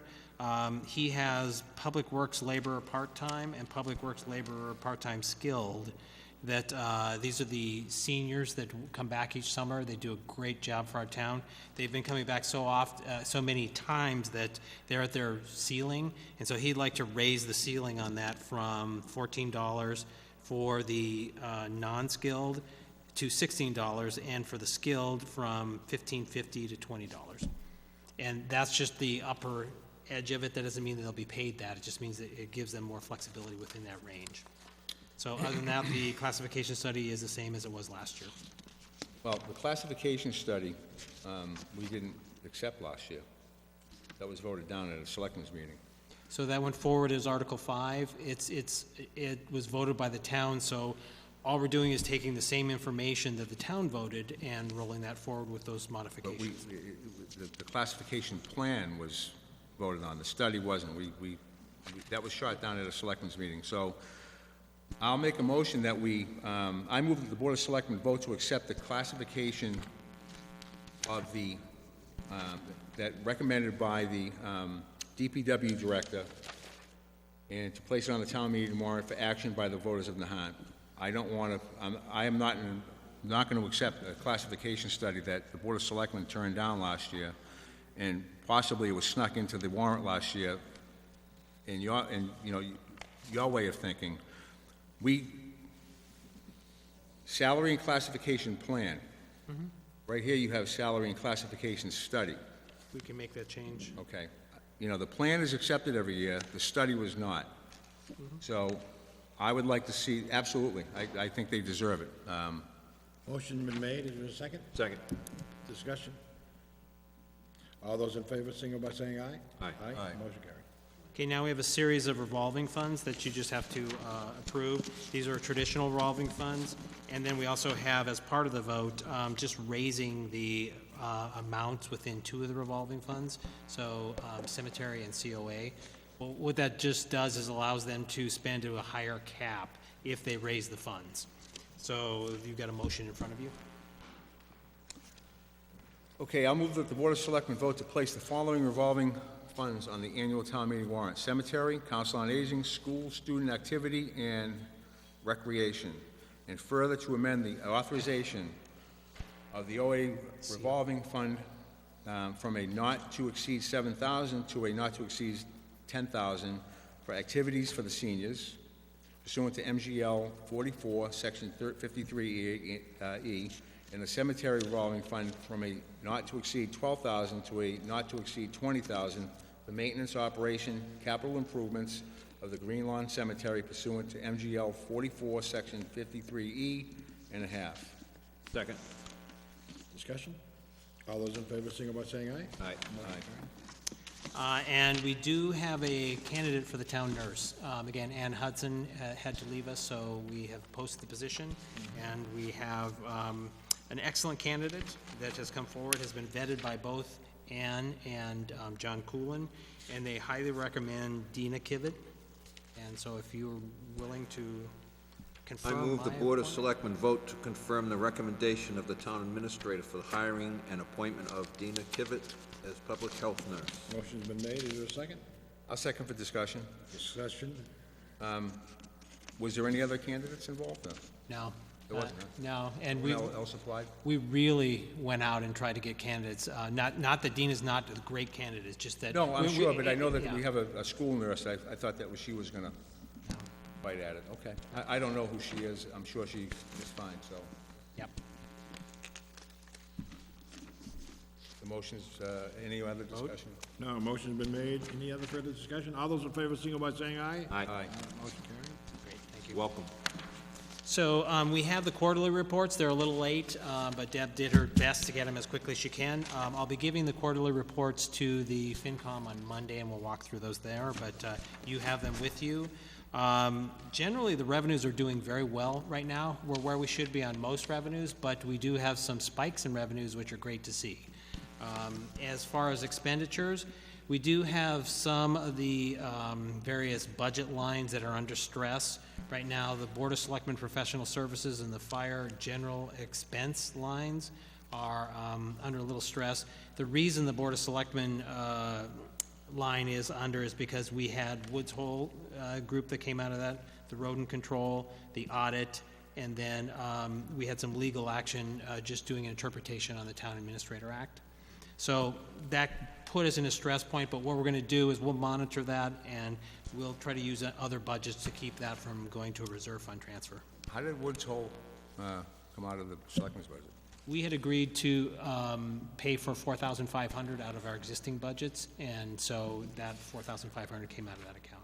Okay, because I thought we could put in for a reserve fund transfer. Yeah, so this was the amount that we were going to cover, yeah. Okay.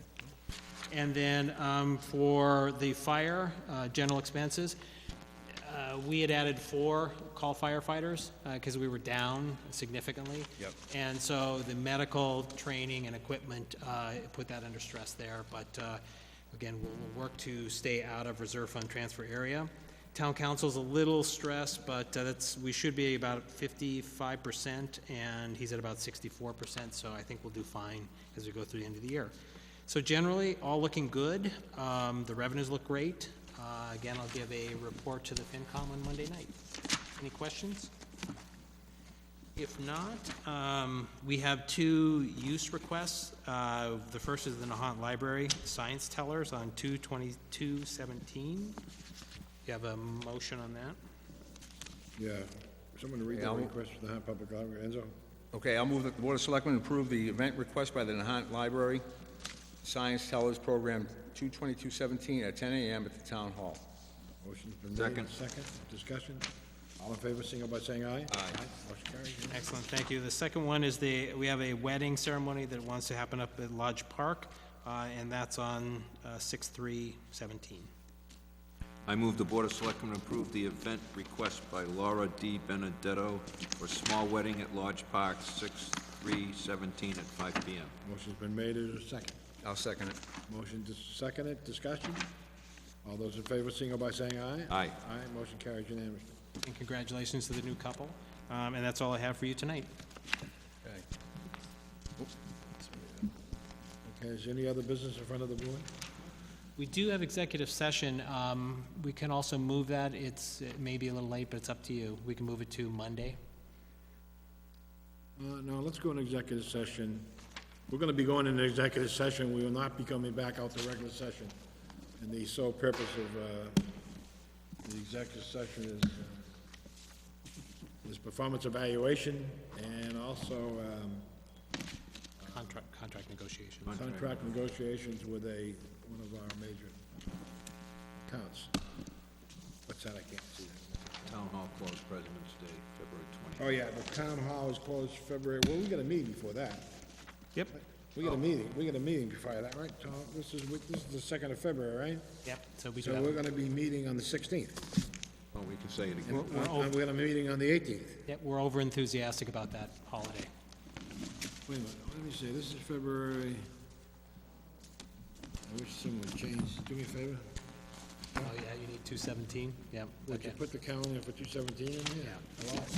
Anyway, I'm looking at the wrong dates.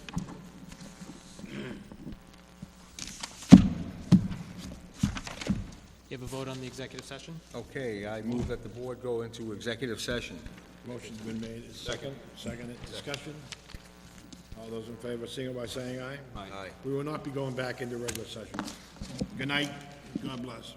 Hey.